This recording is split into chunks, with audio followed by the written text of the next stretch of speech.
Great. Nice to see you here. Obviously, you're here because of Trump's visit.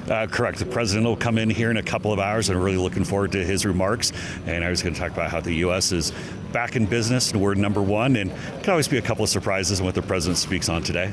I bet. Now, we've been coming to Davos for 5 years in a row, and being anti-Trump and anti-Elon Musk is something that I think is the consensus here. So you've got oil and water that are going to be mixed today.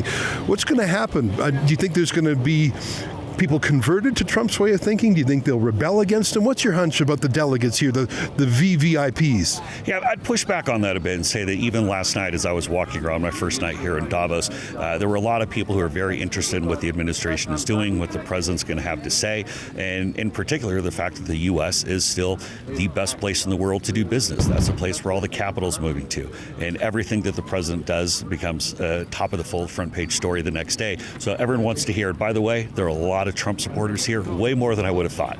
Well, that's good to hear. Last question for you. I know you have a freedom of speech background. You've worked to make social media more free. Are you worried about the trend in Europe to become more censorious and this battle with the U.S. over platforms like X?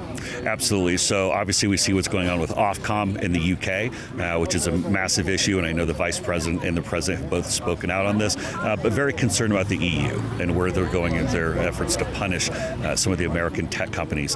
This isn't done yet. This is going to continue to be a fight. I don't think that the bureaucratic oligarchs in the EU are ever going to stop until free speech is extinguished, but you can count on the Americans to fight that every step of the way.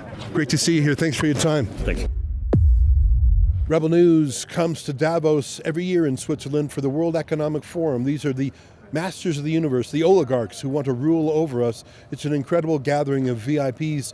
We're here as citizen journalists to ask accountability questions that the regime media won't.